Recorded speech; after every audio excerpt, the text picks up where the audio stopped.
Hello and welcome to the Surplus Geek podcast. I'm Jake, and today my guest is Hampus. How's it going? Hello. It's good. Real quick, because I don't know if anyone's gonna know who you are other than Graham. Shout out to Graham. Uh, do you want to just give a brief who you are, and then we'll just get right into it? Yes. I don't have really started up my collection Instagram yet. But my name is Hampus. I'm from Sweden. I'm a home guardsman at the great age of 22, and I'm a signaler. That's my MOS, as you call it in America. Yeah, yeah. So like basically, you're what we would call a radio telephone operator or RTO or something like that. Yeah. Yeah. Cool. All right. So the first thing that we wanted to talk about, which goes right into it, is unlike here in the United States, you guys have conscription still in some shape or form. What is it like? We do. It's been going since basically the early 1900s, and it's from about 6 months to, I believe, 12 months or more. Don't have the exact number, I don't remember, but it was actually removed between years of 2007 and 2014 Hmm. and reintroduced, and is at a much lower scale than it used to be. And we in Sweden, at least up until we took it away in 2007, it's been like we're a country of 8, back then 8 million, now kind of 10 million, I believe.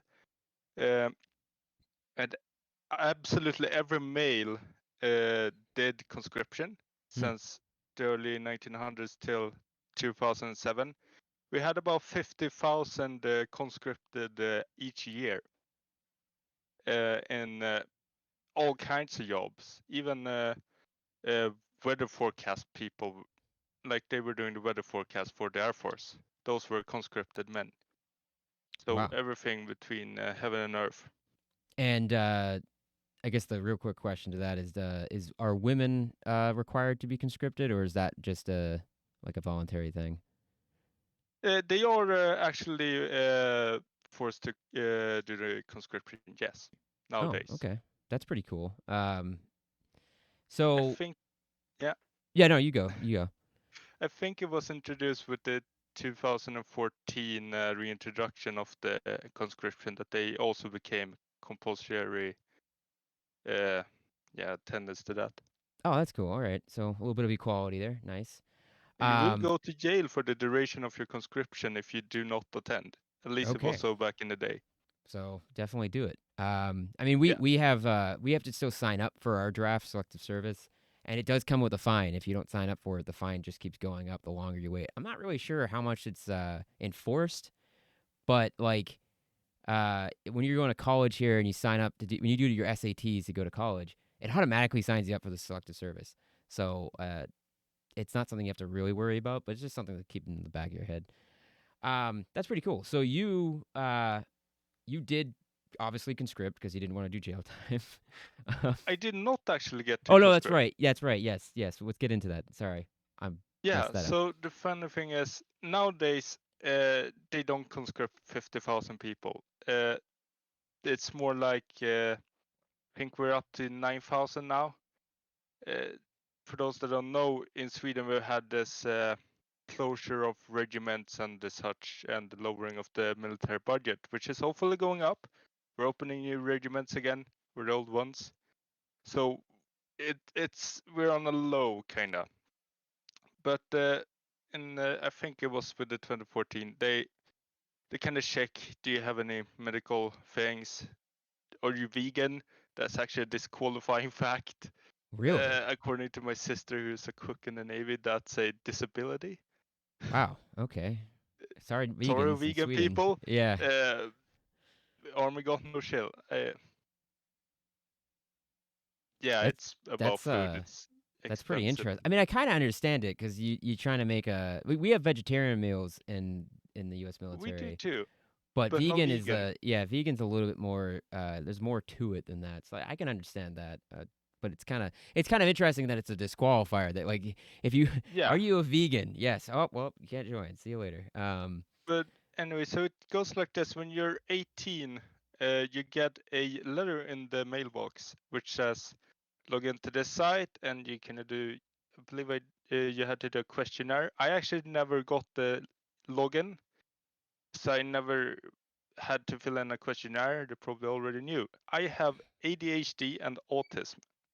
I do take medication, and that was a blanket denial for conscription when I was up for the draft, I guess, in 2019. Uh, they then, about 2 years later, actually uh, went and said, "Well, we'll rethink this. We'll do like a case by case." And I got it in a. I actually saw and read up on this in a book I got with the Home Guard. I'll come to the Home Guard later. That it's green light for autism, and I read it through. Actually, green light for ADHD, not autism. I read it through, and it said, yeah, now if you have a ADHD, you can finally do conscription. If it's a mild ADHD, you're not medicated, and do not have autism in Hmm. conjunction with that. So basically, they haven't really changed a thing. So I'm still in the military, kinda, as you would say, the National Guard, because when I realized I couldn't do conscription, joined the Home Guard, which is obviously a much longer commitment and not just a 12-month commitment, but for as long as I feel like it. And they don't care about that. Hmm. That's good. I carry medication with me in the field, and it works well. Yeah. So that's different from. I mean, the disqualifier, like in the U.S. military, I think ADHD is a waiverable thing where if you can get it waived when you go through your medical stuff. But I think it's depends on medication and a bunch of things and stuff. And then I think autism is a flat out no, but it could have changed between since I got in and now. I mean, I think it probably should change. I think it should be a case by case basis, as you know. It, Yeah. but unfortunately we don't Should make the I rules. should I talk a bit about how I actually got into the Home Oh Guard? yeah, yeah, go right Actually, ahead. so we have something that we've had in varying forms since the early 1900s, back when it was called Landstormsungdom, basically military youth. It's not a combative force today. It was back in 1910, actually. Uh, but since the 80s, they're not allowed to do. Looking at you, the what is it? The Child Convention. Oh yeah. They're not child soldiers, not anymore. They do not get carry rifles, but between the age of 15 to 18, or the year you turn 21, you are able to basically do a bit of the military, but mostly that entails patrolling and observing, Okay. uh, setting up tents, etc. Actually, quite fun. And I joined that when I was 15, and basically fell in love with the radio for some reason. It's a heavy piece of equipment, and as I usually say, my only rule when I had that was if I don't get to talk in it, I don't carry it. So I don't really know why I fell in love with that, but I've always had this. I like the radio, talking in the radio and such, and I started like looking what kind of radio is this? How does it look? And realized that there's different variations, and after a year I could differentiate them by just looking at the top cover and not the Yeah. actual place where it says. Uh, and for those who's been in the military, well, actually, no, it's probably been discontinued in the hopefully 70s. The radio got introduced with was the Vietnam radio PRC 25 Oh yeah, that yeah. Swedish Home Guard used up until 2019 Well, that's pretty cool. before it got replaced by the 180, which is a Swedish design for once. But yeah, uh, then I graduated well, I call it gymnasium, but you probably call it trade school as an electrician. I Oh, didn't get nice. to do conscription. It didn't find a job because of COVID, and nobody wanna hire an apprentice apparently. Very weird, since they want electricians. Uh, so I thought like I have time on my hands, so I'm gonna try and join the Home Guard because I wanna do something. I miss the uniform. I was still in the Home Guard youth by this point because I left when I was in 2021 when I was 20. Uh, Actually took a year, I believe, before they responded to my application. But then I joined, and as I haven't done conscription, I can't actually be a regular foot soldier, but I have to be a specialist. So I became a signaler specialist. Yeah, that's pretty Yeah, interesting. It's funny that you said you couldn't get a job as an apprentice for electrician because I know here in the state, if you moved to the states and was you're a qualified electrician or wanted to get an apprentice to be an electrician, you get a job like almost immediately. Like trades over here are a hot yeah, commodity. So yeah. you no problem. They say that we really need electricians, but I had a really hard time finding anybody that had the space. And obviously, it was Corona. Everything was a decline. Well, yeah, This was yeah. 2019, 2020.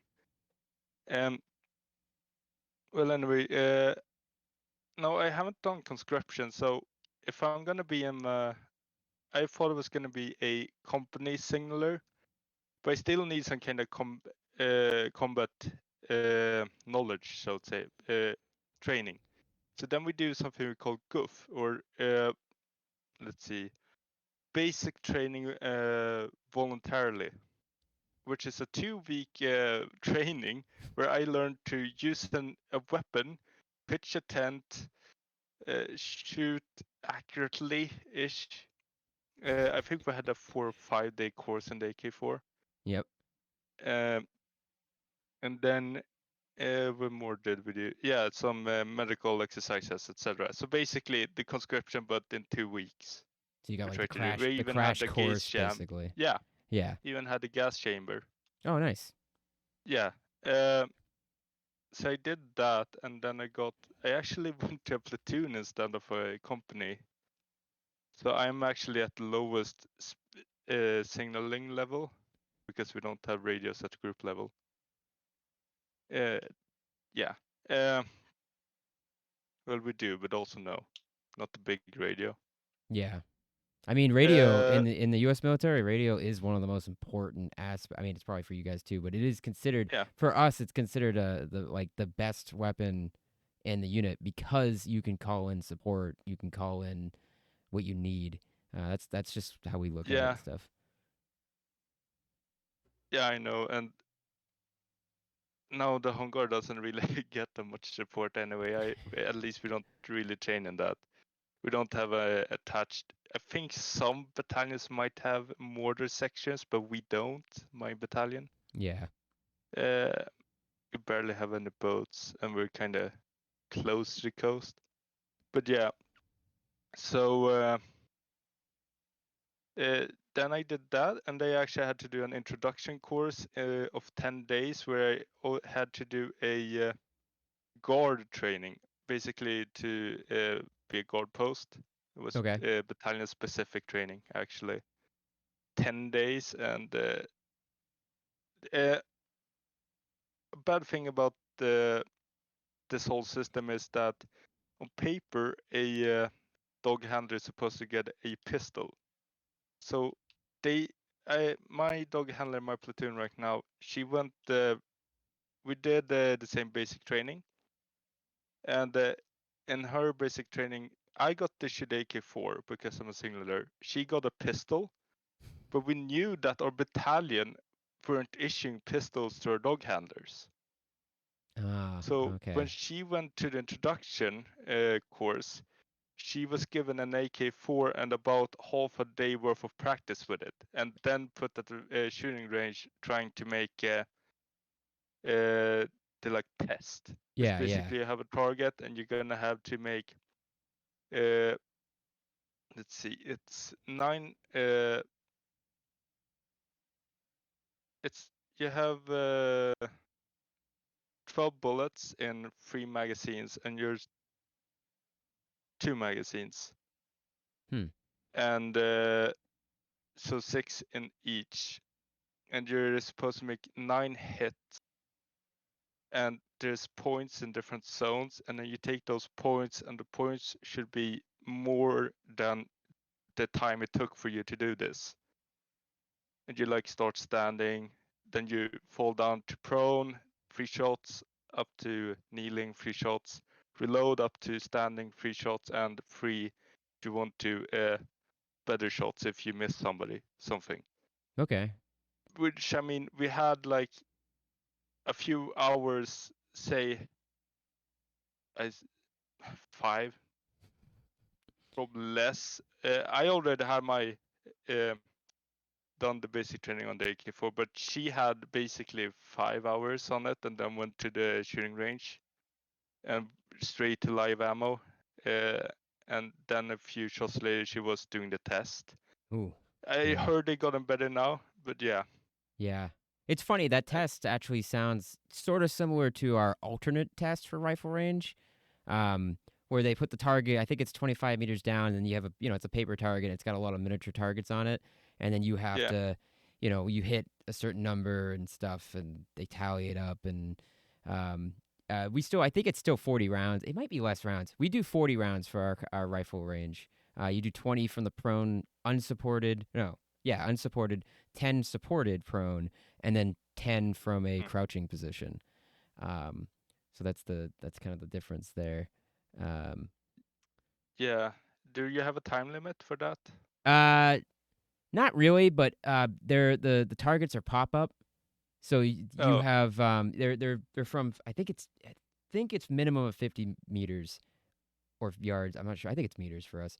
From 50 meters all the way up to 300 meters. It might be less than 50. I can't remember. It might be 25 actually. But yeah, you have a target. You have there are 2 lanes of targets going down the range, and they'll pop up at different intervals. There's only 4 300-meter targets, so like a lot of guys won't shoot at the 300-meter target because you can still qualify expert if you miss all 4 because 36 Mm. is expert. So that's like the trick behind. You have to hit everything else, but um, I always try to go for the 300s because it was fun. Uh, but yeah, they're like standard like E-type targets or whatever. They used to be Ivans. They called them Ivans. These like little plastic Russian soldier looking things and stuff. But they're notorious for being riddled with holes and then not popping down when you hit them, so like it wouldn't count. Oh. But the Yeah. new targets, if you hit the dirt sometimes in front of them, it will cause the target to go down. So, it is what it Yeah. is. And then yeah, so yeah, the alternative test was very similar. I don't remember, like I said, I can't remember if it was 40. Hopefully, someone listening or watching will be like, yeah, it's this, because I never had to do the alternative test, but I always went to the full range. So that's Yeah. pretty interesting that you guys that kind of sucks for If I her that she didn't get she kind of got a raw deal there, but I might just quickly add on that. We have a full body target at 50 meters, and you have to do the whole thing. And if you do all headshots, you have 45 seconds. okay, So, and not everybody does full headshots, so you usually have about 20 to 30 seconds to do all these 6 or 9 shots in all these 3 different positions with reloading. yeah, that can take some skill for sure. I Yeah, mean, but yeah. And also, she another bad thing about the AK4, she actually knocked one of her dog's teeth out with the AK when she was because she's holding the leash in one hand and probably radio in the other, and rifle swung around, hit hit the the dog. dog. Yeah, that's Yeah, unfortunate. yeah, Hopefully, I mean, the dog's good now. yeah, because for anyone that doesn't know, just to throw it out there, the AK4 is your guys' variant of the G3, technically, Yeah, right? Yeah, just so you we know. got a yeah, and it's a very front-heavy gun as well. Yeah, and then because are you guys ever gonna? Is that something that eventually they're gonna phase out the AK4? Because I know Oh especially with NATO. You guys just joined NATO, right? Technically. no, So that's no. Finland. Oh, it's Finland. That's right. You guys were planning on it though, right? Isn't Yeah, Sweden planning on it, but Turkey's blocking it or something along those I lines? was gonna say a specific country, but yeah, Turkey. It's Turkey is fine. the You can thing call here. it Turkey. If Turkey's, Yeah. I'm fine with calling it Turkey. Sorry, Turkey listeners, Uh, but yeah, no, Turkey said political things for Turkey, I guess. yeah, They don't want to let Turkey us things. join. Uh, but yeah, we got a contract with a Finnish, I think, Soko, a rifle now, which Oh, looks like an AR. I'd say AR-15. that's pretty interesting. I didn't know. That's pretty Same cool. charging handle, and should we go about the logistics or the difference between the National Guard operations and the Home Guard? Because Yeah, that's kind of ties in. yeah, we can. So, Yeah, definitely. so the army has what's called the AK-5, or I believe the FNC. I Yep. think it's FNC. I never remember which one it is. Yeah, you're right. It's the FNC. Yep. And yeah, and it has a last bolt hold open. It's in 5.56 with a 30 round mag. The Home Guard has that's the standard rifle of the army, and all branches of the army. The Home Guard always get old stuff. We were using Mausers up until like 2007, uh, and let's see. We have vehicles from the 70s. I'll go into detail about that, I guess, but later. But we got the old standard issue rifle, the G3, which has been in use since the 60s. I think mine is actually produced in 1965. It has Oh, been refurbished. that's pretty cool though. Yeah. Uh, 65, 66. There's some interchangeable ports or ports that have been changed, obviously. But the major stamp ports is from 65 and 66, I believe. And they are gonna change the rifle, yes, but the Home Guard isn't gonna see that for many years. Hmm. I heard some things about that because we're getting rid of the AK-5 because apparently the army has used it so much in conscription, it's actually worn out the barrels. Okay. Let's see, the AK-5, they almost completely worn out all barrels because of conscription. I heard somewhere that they're gonna give them the AK-4, but probably it will go into storage or destruction. Mm-hmm. Uh, but I mean, we're not gonna get the AK-5. That's for certain. So either we keep the AK-4s or we're somewhere in. We usually in the Home Guard say, "Oh, we get new vehicles." Yeah, probably 2035, but 2030 is the most realistic that the army gets it. I think they was saying something 2030, 2035. There's a lot of stuff where, yeah, they promise us stuff, but they never really deliver. Yeah. They said they bought a Mercedes Sprinter to phase out the older TGB-20s, which were made in the 1970s, which we still use, the whole TGB line. Americans know them as the C303, etc. I think that's the Okay. TGB-11, the 303. Uh, the TGB-20 is a troop carrier carrying, let's see now, I think 20 soldiers almost. And they were gonna replace it with the Mercedes Sprinter bus.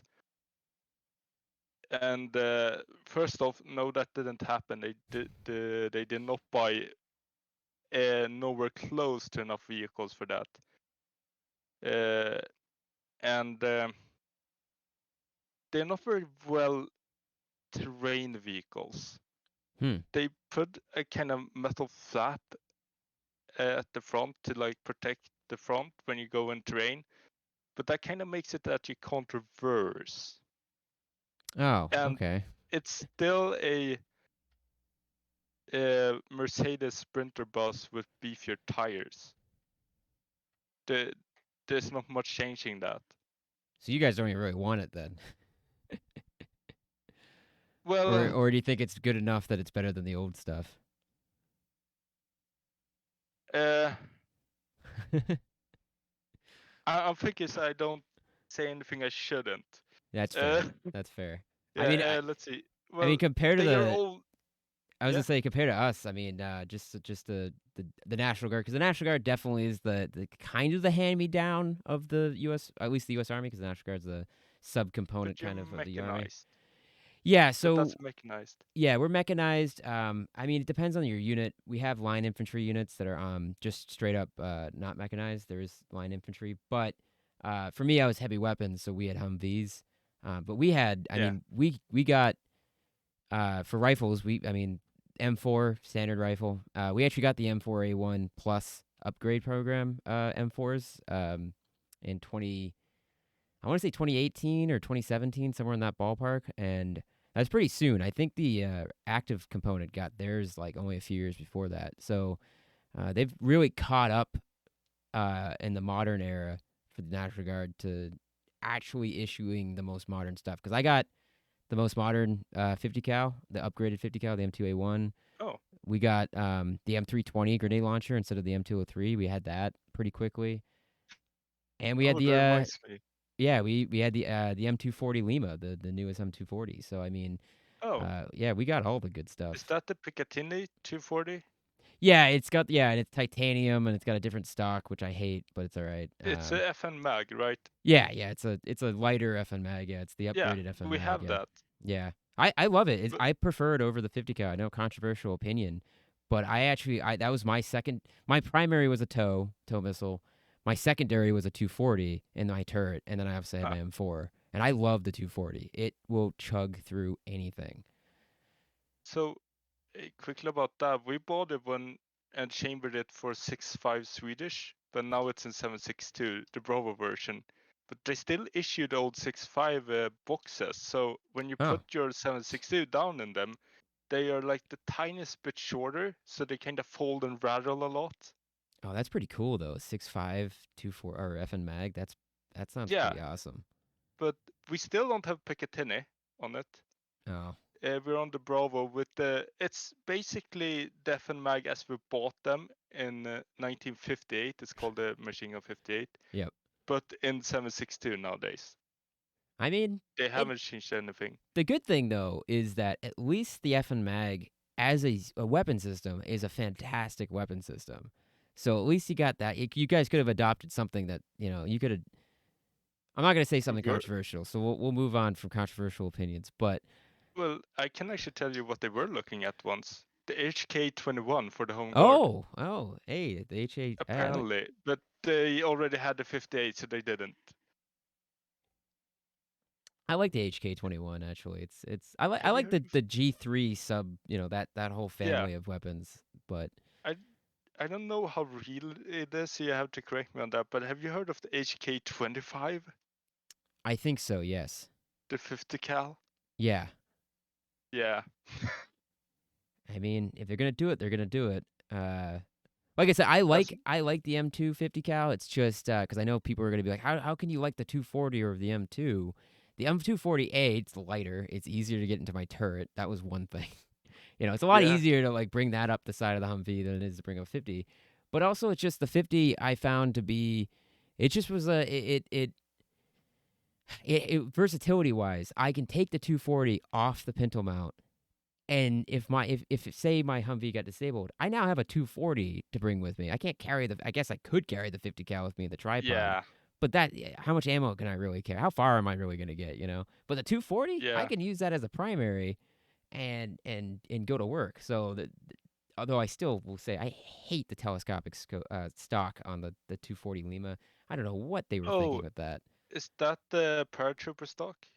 It's Like on actually the FN Minimi? Yeah, it's pretty similar, but it's worse because for me at least, I could never get my cheek low enough Oh, to get my eye on the iron sights. With the scope on it, with the machine gun optic, it was fine. But with the iron sights, I felt like I was putting my face, like I had to put the stock through my chin bone just to get to get proper sight picture. So I never liked that. You put an MGO on it, it was fine, but it is what it is. So yeah, that's pretty cool. talking about the M2, we actually have the most amount of M2s we have on a vehicle is on the Combat Boat 90. It has three. Oh, really? One is an anti-aircraft mount, and two is hull mounted on the Oh, right really? side of the ramp. That's You should interesting. look up on the picture and that, because it's like, I don't like you. I'm just gonna fire when I'm going like a few knots. Well, that's like World War II, early World War II U.S. tanks, where they gave the Yeah, driver two whole machine guns, but they were fixed to the driver, so the driver had to turn the tank. But can you imagine yeah. like you're in the turret trying to aim at another tank, and the driver's having fun trying to shoot his machine guns around at people and stuff, driving the tank And around trying now to aim it? It's and like, now put that in a boat. yeah, that's kind of fun though, and make it 50 cows. That's what makes it better. Yeah, and it's more of a assault craft as well. It's kind of going up to the beaches, dropping Yeah, people off, and getting out. that makes sense. That's pretty cool.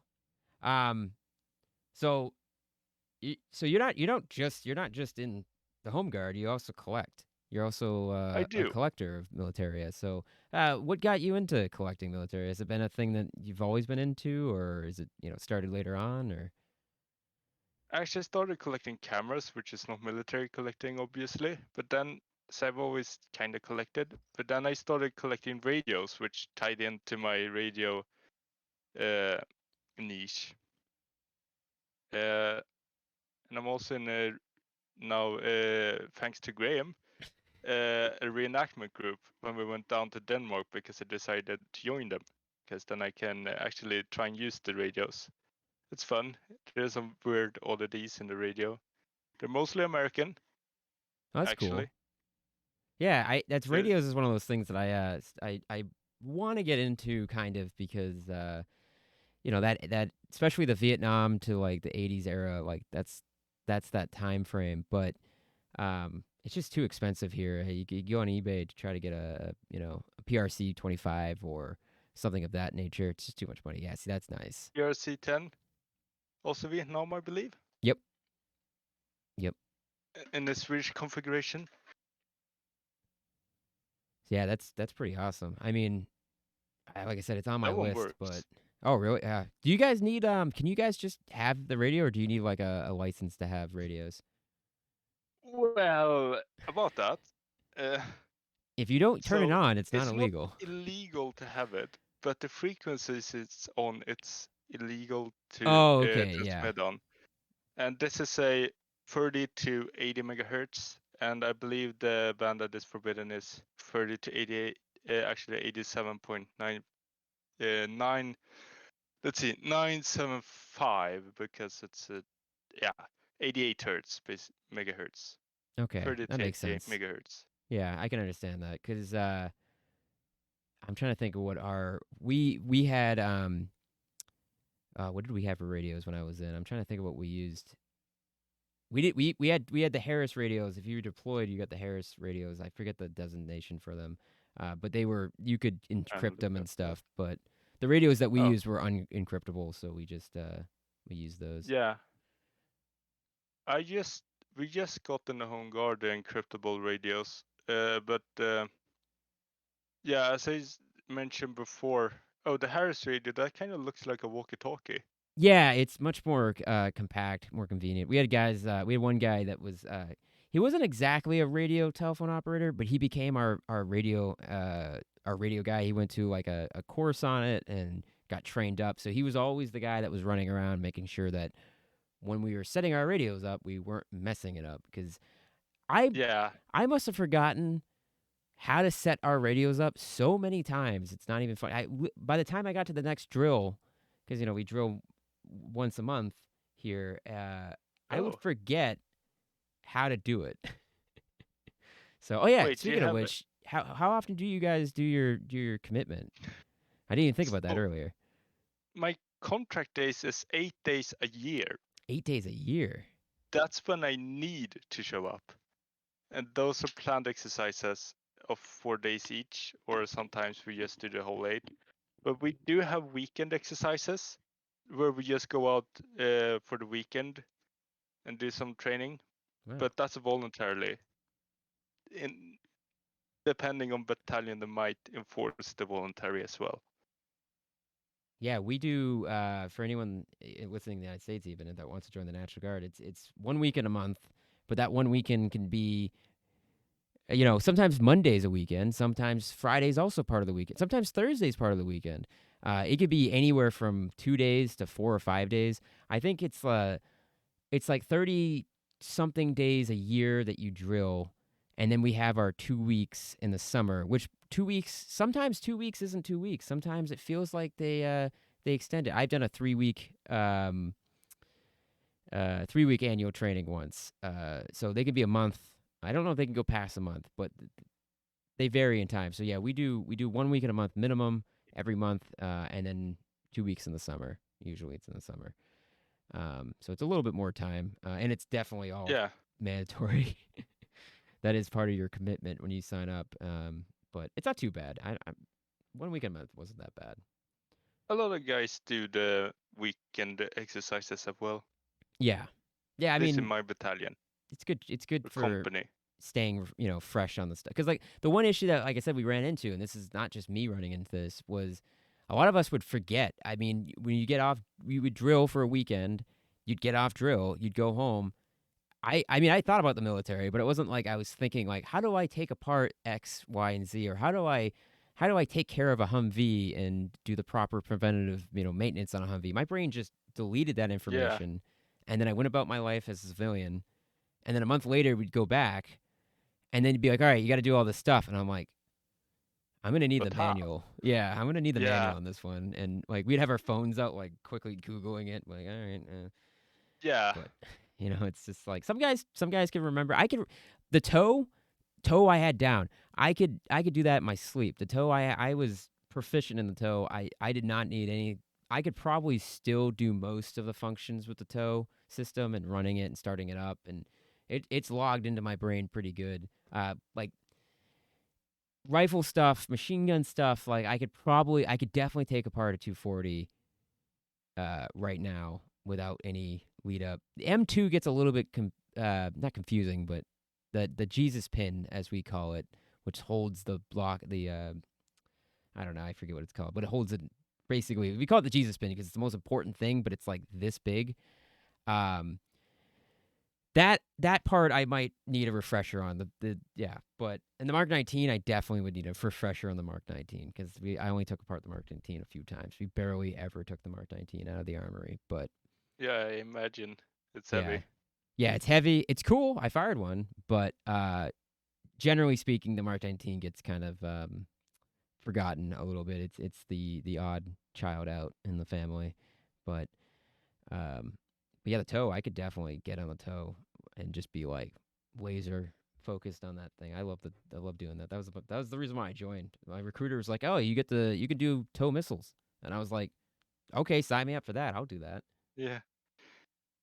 Oh, yeah, I should add that I'm in a let's see, insats company. How should I translate?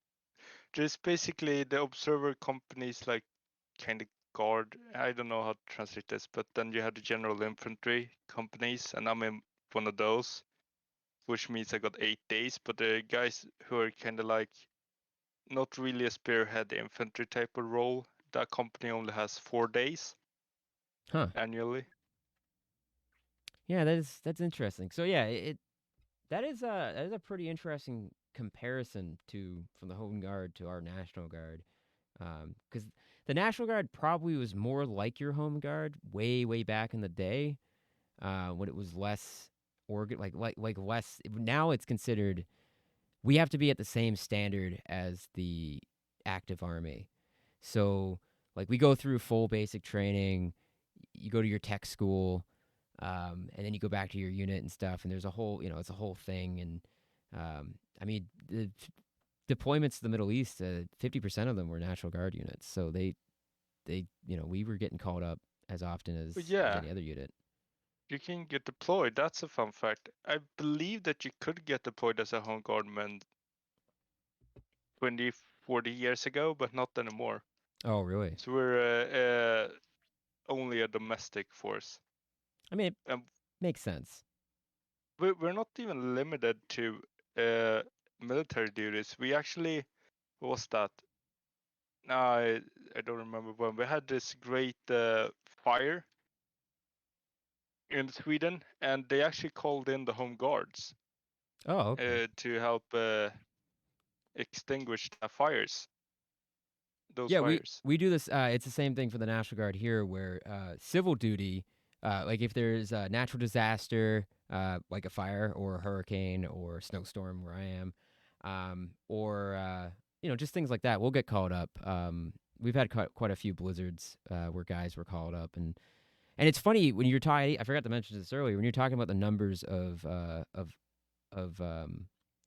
your conscription numbers for your country, Yeah, you said it was like roughly around 9,000. You said, I think. I think we're trying to get up to that somewhere around that ballpark. Yeah, To put it in perspective, because we have about that's my state has about the same population as your country, and we're actually yeah. on the smaller side of states. My state guard, my National Guard is 6,000 strong, or roughly somewhere in that ballpark. So that includes the Air National Guard, I'm pretty sure too, because we have the Army National Guard and then the Air National Guard, which is the National Guard for the Air Force, basically. But Yeah. So um, I should put this out there. We are about, I don't know about the inflation of the Ukraine war cost, but pre-Ukraine war, we were actually 20,000 Home Guardsmen. wow, so you got quite a bit. So the home guard is bigger than the Yes, active. Oh, okay. yes, it is. Yeah. I mean, it's kind of close for us. I think the National Guard is about equal with the active army, or maybe a little bit less. I can't remember. I think it's a little bit less, but there's a lot of National Guardsmen. National Guard makes up quite a bit of the U.S. Army. And then there's, of course, there's the reserves, which is like the different version of thing. Like it gets confusing because you have the army active and then reserves. The reserves are truly the army's reserve unit, and then you have the National Guard, which is also a reserve unit, but is under control of the state, but can also be under control of the federal government. It's kind of confusing, but Did you have any kind of requirements of how fast you were able to mobilize? I think technically speaking, there is a requirement where we're supposed to be able to mobilize. I think it's either 8 hours or it's 16 hours. But I don't think they've ever. We never tested that. I've never like that's off the radar as far as like, can we do it? Probably not, honestly. But um, I don't No, know. we kind of did, in quotations, test this during Aurora.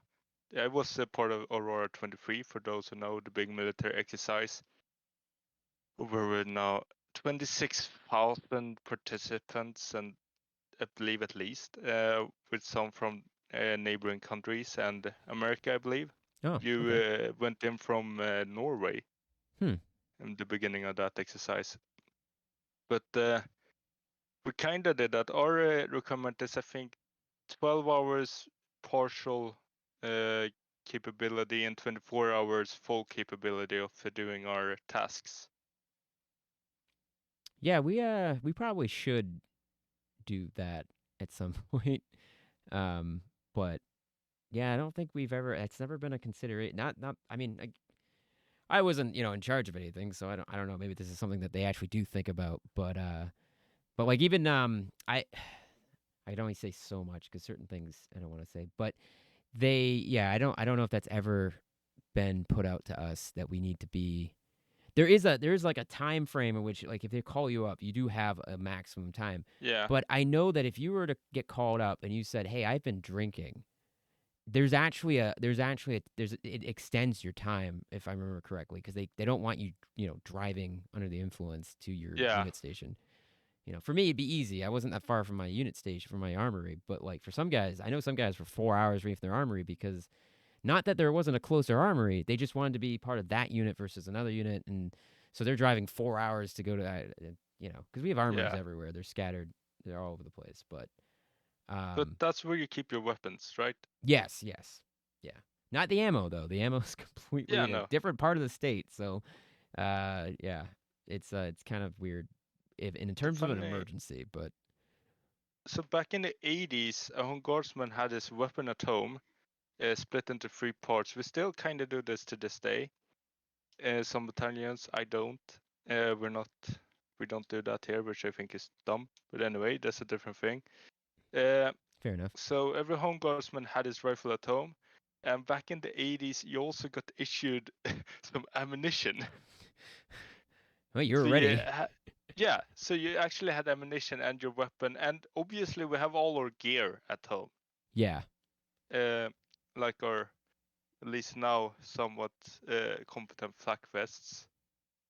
Yeah, we technically speaking could take our gear home.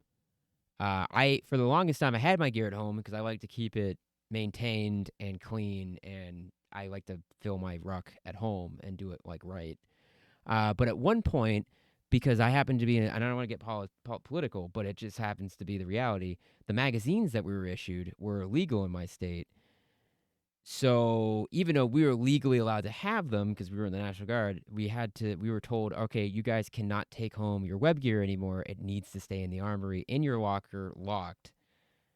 Because they didn't want us to they didn't want one of us have it in our trunk and then get pulled over and then like, why do you have this? And it's like, well, I'm in the National Guard. That's why I have, this stuff. And then, Yeah, so like, cause like body armor for us we weren't issued body armor. It was issued when we needed it.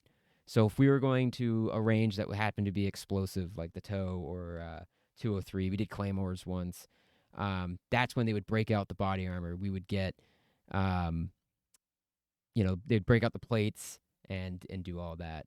Um, so it was on a case by case basis. Or if you're getting deployed, they would issue you get brand new body armor. You get the newest body armor, not the old stuff that we usually got. So you'd get the Gen 4 IOTV and brand new plates and all that jazz. It was pretty cool. yeah. Well, we are actually forced to keep every single part of our gear at home. Oh, We that's don't have a interesting. locker. We don't have an armory. We have a weapons armory, Of but course. Yeah. that's it. And what? Uh, and of course, I do have my vest at home. Nice.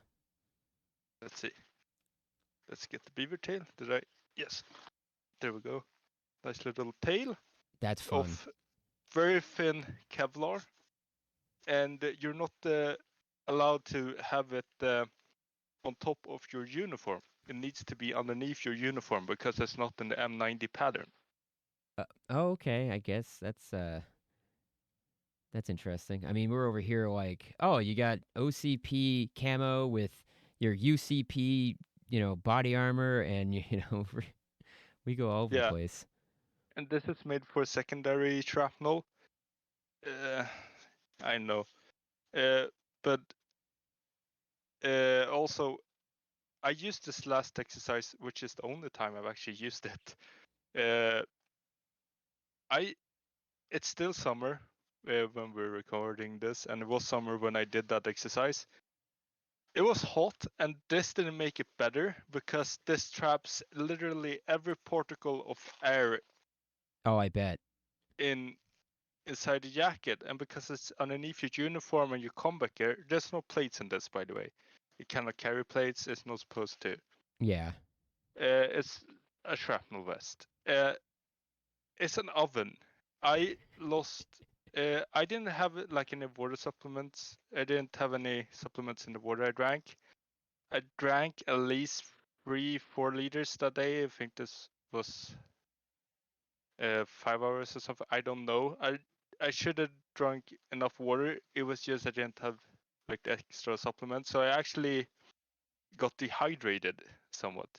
Oh, okay. Yeah, I can see that happening. Yeah. Uh, so it's very hot when you wear this, especially in the summer. Yeah, that's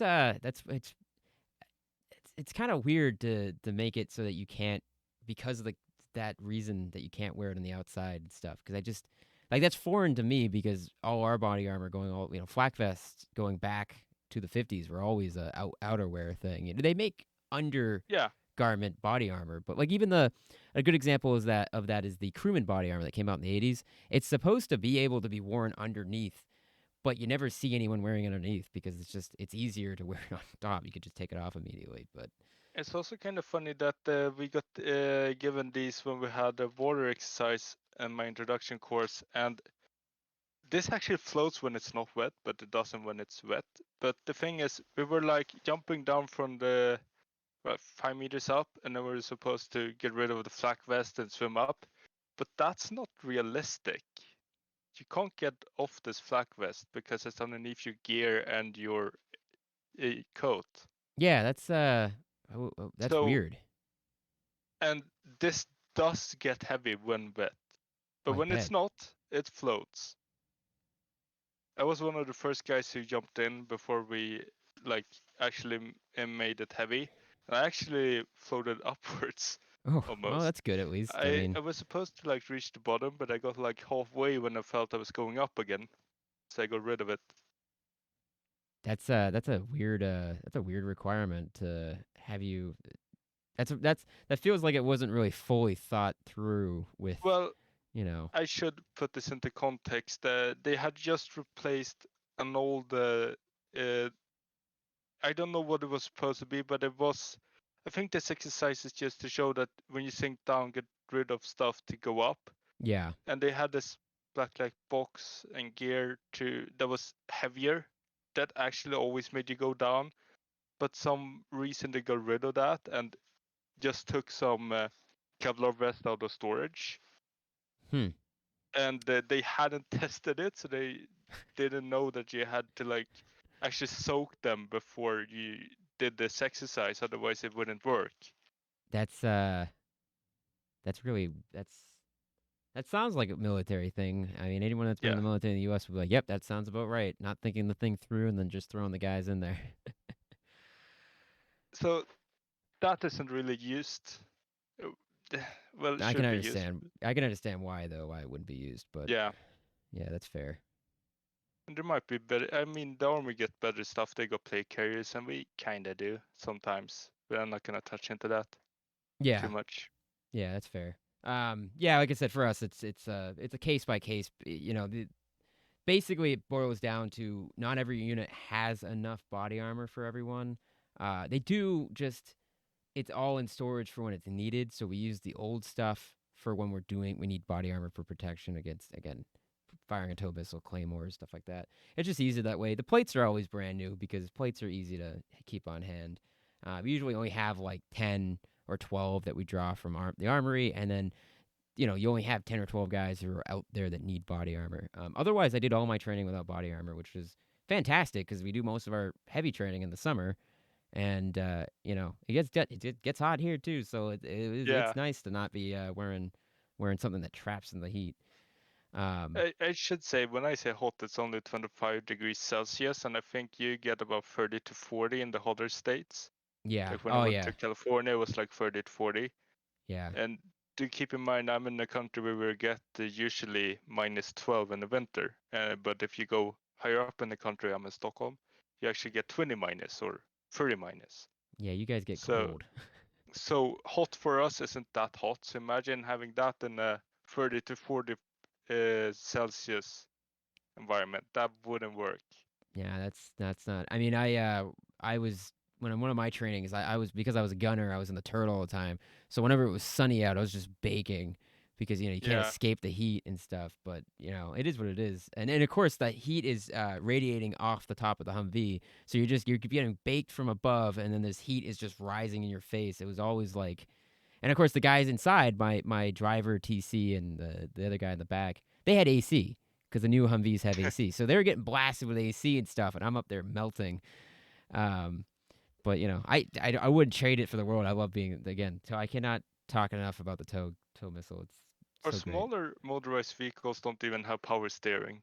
Ooh, Only the personnel carrier, or the troop transport, I should say, the TGB-20, the trucks 30 and 40, they have power steering. The other ones don't. wow, yeah, that's interesting. Like I said, we got the upgraded Humvees, and they were Yeah, really nice. The AC and is that, definitely nice. and that's like a 2000s renovation. Yeah, yeah. Well, like Yeah, for the guard, I actually when I first got there, we had not original Humvees, but we had like the '90s era Humvees, not up armored, just the regular paneled doors. They're actually wait, they were nice. you get They were really armor? maneuverable. What You get armor?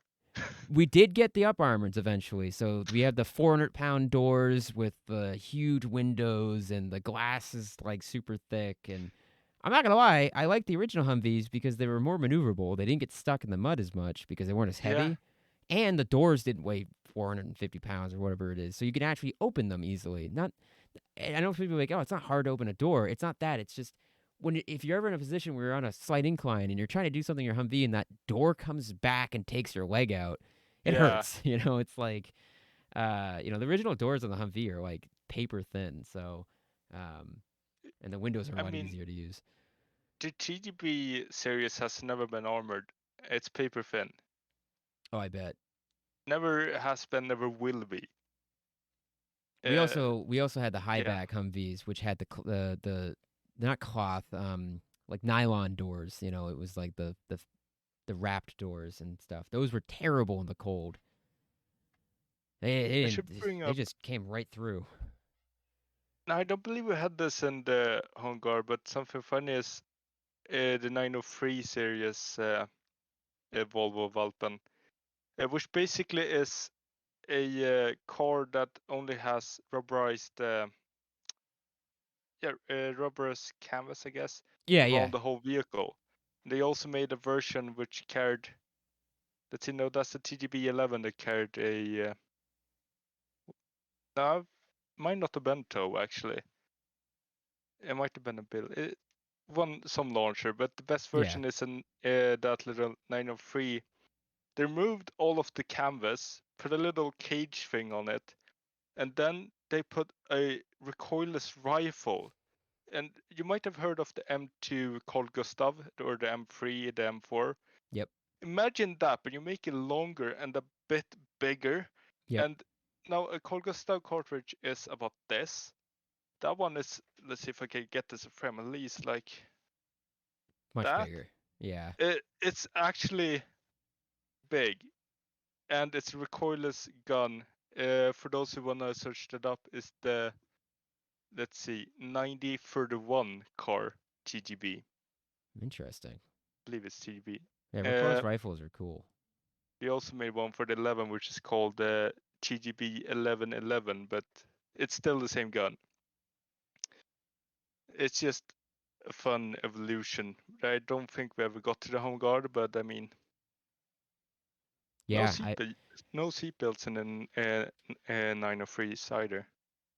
it's funny that you guys, the Carl Gustav is like the when you think of recoilless rifle nowadays, the first thing that comes to mind is the Carl Gustav. At least for Yeah. me, but because Carl Gustav, I never got to fire one. It would have been great to fire one, but um, they Did are you guys like have the fiber one, the glass fibers? I think we're getting it. Yeah, I think that was the because I know at some point I'm not sure if it's still the plan, but at some point the plan was to give line infantry units Carl Gustavs to supplement like AT4s and stuff because Carl Gustav is it's just better in every AT4 is great, but the Carl Gustav gives you that That's that also Swedish, yeah, I yeah, believe. exactly. Yeah, it is. Yeah.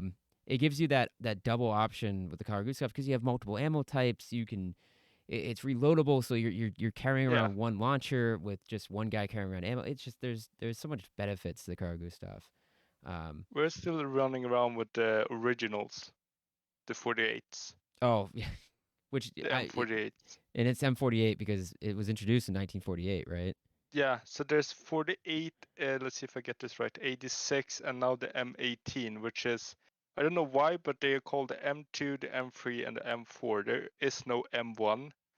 The M2 is Yes, the 48, the M3 is the 86 or whatever it was, and the M4 is the the M18 in the newest one. 2018. Yeah, And that's 6.6 kilos. The original weighs like 14.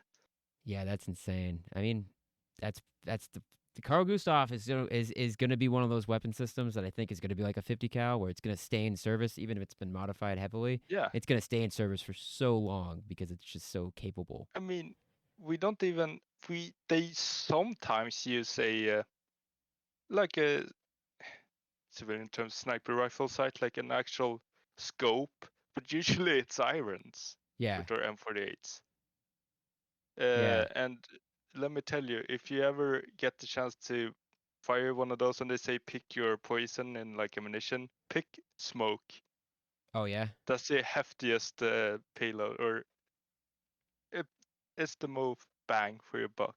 Okay, I'll have to keep that in mind. I mean, don't think I ever get an opportunity to, but you Yeah, never no. know. I am moving in the States. You never know when something might pop up. Someone's like, I got a cargo stuff. Come find it. Okay. Destructive device. Yeah, Yeah, no. I'm coming. I'm running.